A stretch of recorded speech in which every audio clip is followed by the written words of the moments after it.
राष्ट्रीय शिक्षा नीति 2020 भाग 1 स्कूल शिक्षा अध्याय 1 प्रारंभिक बाल्यावस्था देखभाल और शिक्षा सीखने की नींव।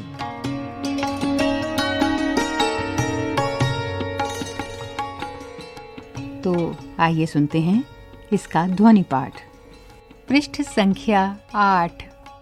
यह नीति वर्तमान की 10+2 वाली स्कूली व्यवस्था को 3 से 18 वर्ष के सभी बच्चों के लिए पाठ्यचर्या और शिक्षण शास्त्रीय आधार पर 5+3+3+4 की एक नई व्यवस्था में पुनर्गठित करने की बात करती है, जैसा कि इस पुस्तक में दी गई एक आकृति के द्वारा समझाया गया है।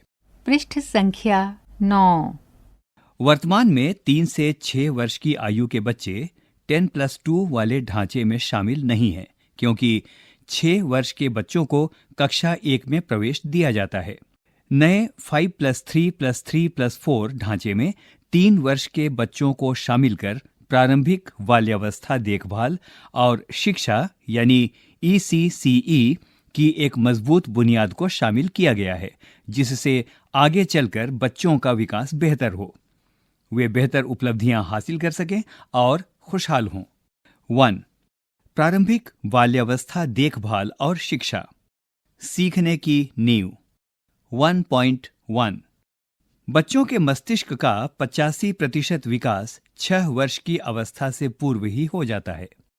बच्चों के मस्तिष्क के उचित विकास और शारीरिक वृद्धि को सुनिश्चित करने के लिए उसके प्रारंभिक 6 वर्षों को महत्वपूर्ण माना जाता है।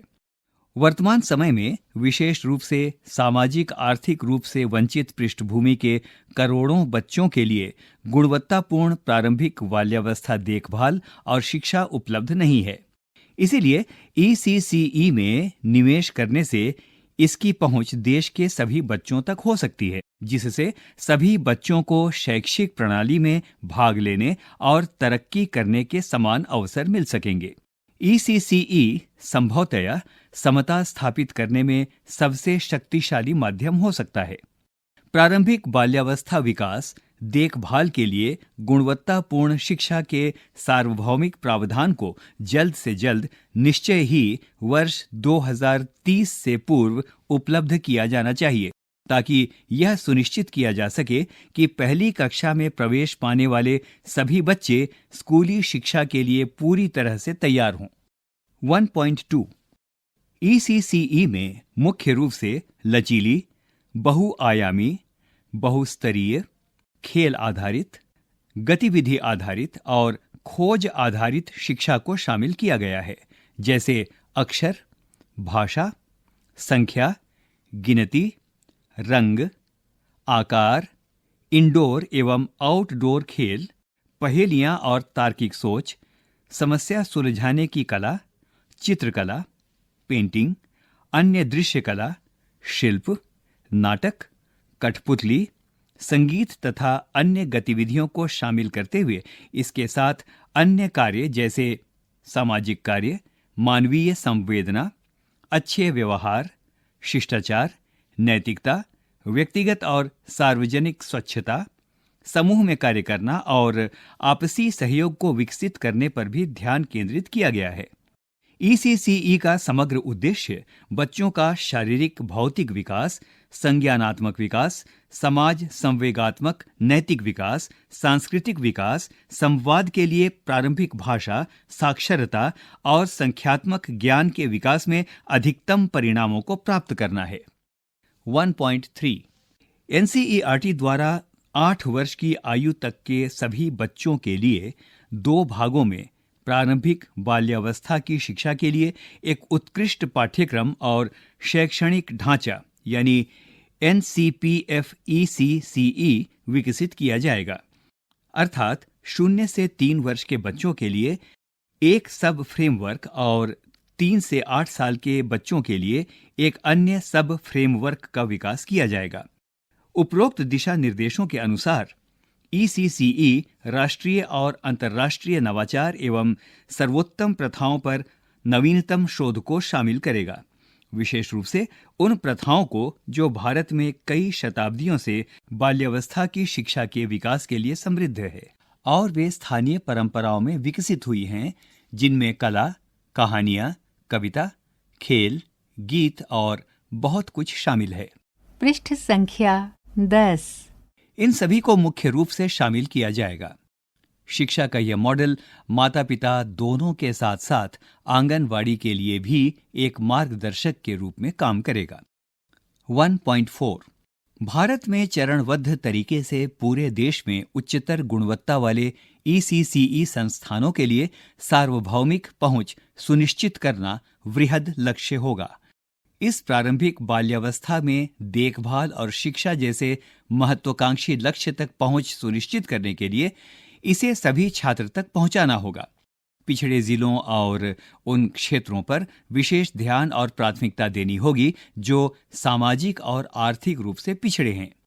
विस्तृत और सशक्त ECCE संस्थानों द्वारा ECCE प्रणाली को लागू किया जाएगा, जिसमें क पहले से काफी विस्तृत और सशक्त रूप से अकेले चल रहे आंगनवाड़ियों के माध्यम से, ख प्राथमिक विद्यालयों के साथ स्थित आंगनबाड़ियों के माध्यम से, ग पूर्व प्राथमिक विद्यालयों जो कम से कम 5 से 6 वर्ष पूरा करेंगे और प्राथमिक विद्यालयों के साथ स्थित हैं, इनके माध्यम से, घ अकेले चल रहे प्री स्कूल के माध्यम से इसे लागू किया जाएगा।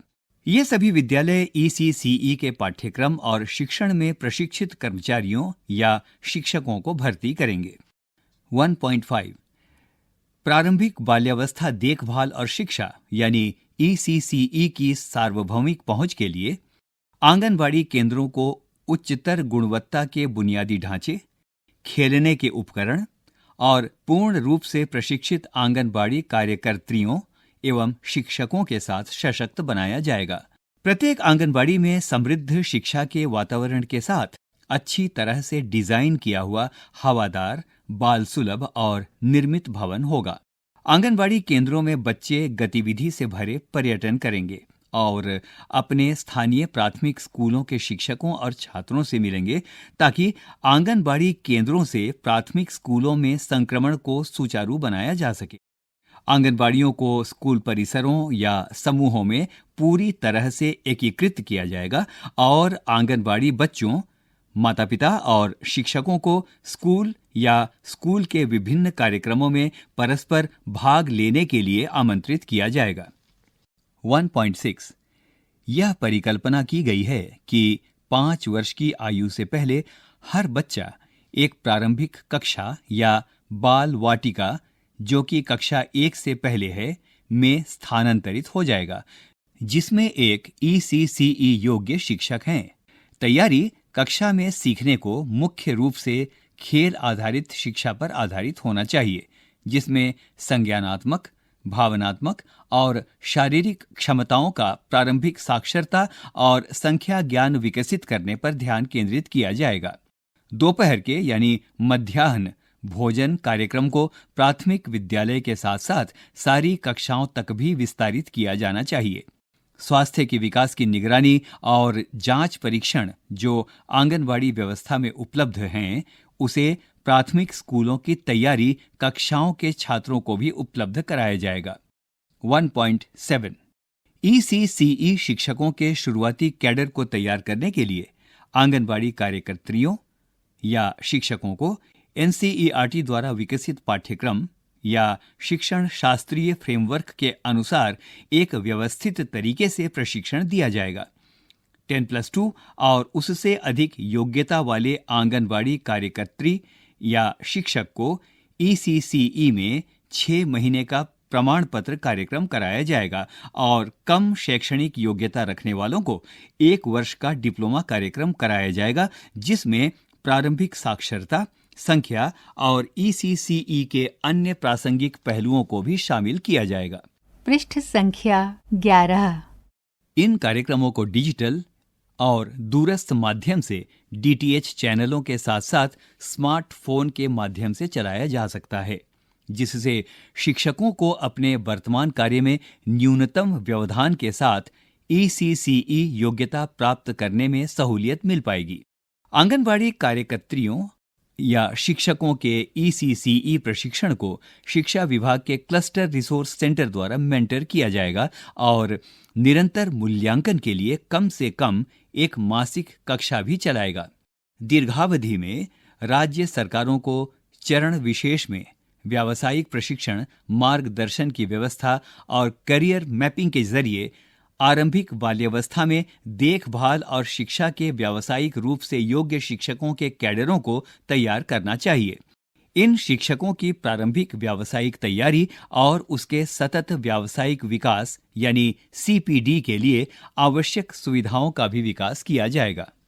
1.8 ECCE को चरणबद्ध तरीके से आदिवासी बहुल क्षेत्रों की आश्रम शालाओं में भी शुरू किया जाएगा। आश्रम शालाओं में ECCE को एकत्रित करने और इसे लागू करने की प्रक्रिया बताए गए विवरण के जैसी ही होगी। 1.9 ECCE पाठ्यक्रम और शिक्षण विधि की जिम्मेदारी मानव संसाधन विकास मंत्रालय की होगी ताकि प्राथमिक विद्यालय के माध्यम से पूर्व प्राथमिक विद्यालय तक इसकी निरंतरता सुनिश्चित की जा सके और शिक्षा के मूलभूत पहलुओं पर ध्यान केंद्रित किया जा सके। प्रारंभिक बाल्यावस्था देखभाल और शिक्षा पाठ्यक्रम की आयोजना और क्रियान्वयन मानव संसाधन विकास मंत्रालय, महिला और बाल विकास यानी WCD, स्वास्थ्य और परिवार कल्याण मंत्रालय यानी MHFW और जनजातीय कार्य मंत्रालय द्वारा संयुक्त रूप से किया जाएगा। स्कूली शिक्षा में प्रारंभिक बाल्यावस्था देखभाल और शिक्षा के सुचारू एकीकरण और सतत मार्गदर्शन के लिए एक विशेष संयुक्त कार्य बल यानी टास्क फोर्स का गठन किया जाएगा। अभी आप सुन रहे थे राष्ट्रीय शिक्षा नीति 2020 का अध्याय 1 प्रारंभिक बाल्यावस्था देखभाल और शिक्षा सीखने की नींव।